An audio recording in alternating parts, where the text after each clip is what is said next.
Magandang araw. A day before na bago kuhanin ang cake ay eto nga at nakapag-bake na ako. Bali, ito ay ubi cake at eto nga at may umorder din ng puto at ayang isa ay chocolate moist cake. Kinagabihan bago ako matulog ay eto nga at aassemblein ko na itong ubi cake dahil nga maaga itong kukuhanin bukas. Bale, eto nga pala mga cake na ito ay powder ko ho ito nung September 1 kaya maraming salamat ho sa unang pasok ng buwan sa mga umorder. At etong ubi cake na hong ito ay bali ho ito ho talaga ang request ng ating client. Actually, nagsuggest po ako diyan na baka gusto nilang ihaluan niya ng kulay puti.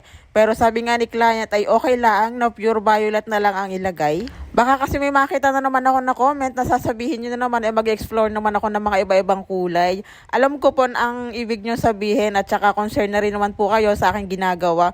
Pero yun po talaga ang request ng ating client. Pero yan design na nasa gilid, yan pa spiral na yan. Ako na rin ho nag-style niyaan. At ayan na naman nga ang rosette. Nasabi nyo nga ay walang katapos ang rosette. At dyan sa may cakeboard, ayan, nag-pipe lang din naman ako ng ganyan. O ibang style naman yan. Yang rosette po kasi na yan, ganyan po kasi yung style na pinakita ko doon kay client. Ay mahirap namang ibahin din natin. Pagkatapos niyan, ininref ko na muna yan at bukas na ng umaga lalagyan ng design. At eto na nga po, kinabukasan, ayan, nalagyan ko na rin nga ho yan ng topper. Ayan, ganyan lang naman ang pinalalagay ng ating client. Tapos naglagay na rin naman ako dyan ng konting drajas, pampadagdag design dyan sa ating cake. At dahil nakita nga ni client yung aking pinost nga about dito sa putoy, ayun nga at umorder nga rin siya. At ayan, ipinasabay na rin dito sa cake. At eto naman siya kapag ka nakakling wrap na, ayan, binalot ko na at nilagyan ko na rin ng laso. Ayan ho ay maputi, medyo umitim nga lang dyan sa kulay ng aking anong at nawala na naman ho yan ng kuryente. Maraming salamat po sa umorder. Eto naman po yung choco moist na cake na aking binake din kahapon. Dahil mamayang hapon pa nga to kukunin, ayan, ngayon ko na rin tong umaga ginawa pagkatapos ko ng paggawa ng puto at saka yung ubi na cake.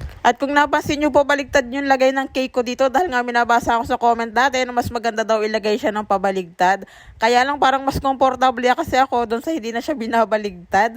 Kahit na hindi siya magpantay, okay lang naman kasi yun naman ay magiging feeling din niya. Bale, ito nga ho palang ginagawa ko ay Black Forest na naman ho ito. Yun nga lang ay mas mataas ito. At base doon sa last video na in-upload ko ay sabi bakit daw hindi ko baguhin yung mga kulay ng aking cake.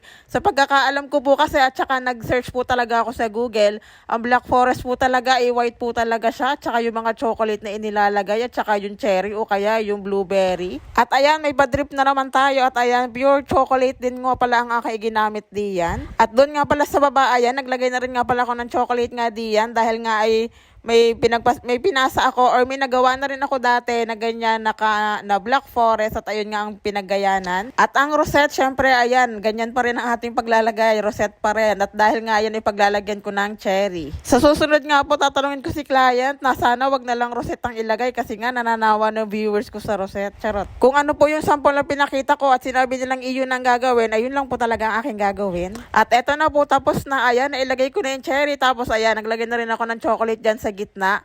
At ayan nga po pala yung kanyang dedication. Ayan, happy birthday. Happy 9th birthday, Alea Janelle. Ayan, salamat po sa pag-order at salamat din po sa feedback na sabi nyo ay masarap ang aking cake. Salamat po sa pag-order na kahit malayo kayo ay pinick up nyo pa rin po talaga. Yun lang, salamat sa panonood. Hanggang sa muli.